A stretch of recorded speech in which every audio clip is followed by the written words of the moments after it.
Yes. How did it ever be allowed to be a luxury car? Do you remember the little green three-wheeler things? Yeah. The plastic pigs. The little blue ones. Yeah. Yeah. Yeah, they were blue. Well, they were disability cars, weren't they? Yeah, but everybody should have one of them. But shouldn't it be... Oh, God, I'm going to get slaughtered for this probably. If you are claiming mobility, which is a welfare allowance, that it should be limited to a certain either amount or a certain car, or maybe a car that's put into the system that's...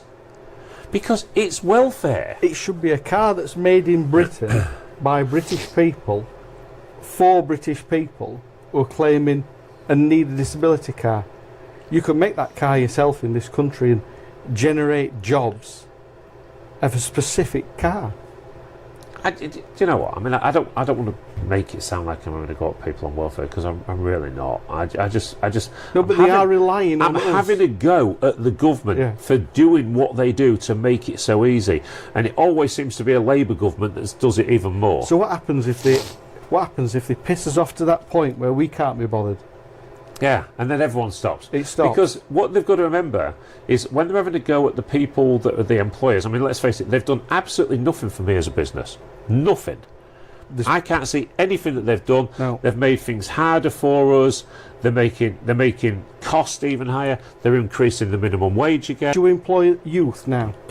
Well, there's a good thing, because I'm on the fence with this one, Chris, because as an employer, we don't pay the minimum wage to people underage, under the age of 21. Yeah. Because I am a big believer that if George comes in here and does a day's graft the same as you, why should he be paid less? It's no different, is it? I have an issue with the minimum wage as a whole, because, again, you're not, by putting a minimum wage in, you're not inspiring people to do better. And a great example of that was the factories. You could see it was coming when I was managing in a factory.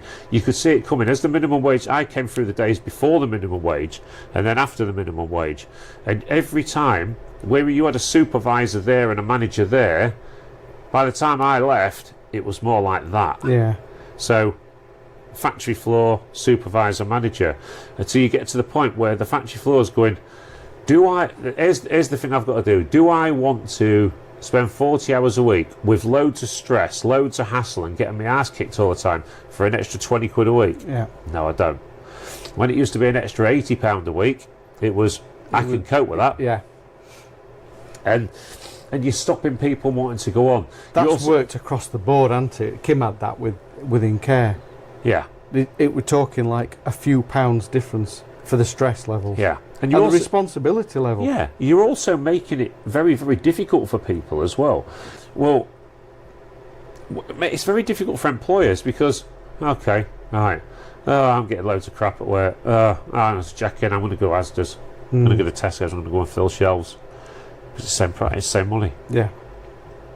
The self-employed people now have effectively had a pay cut. Yeah.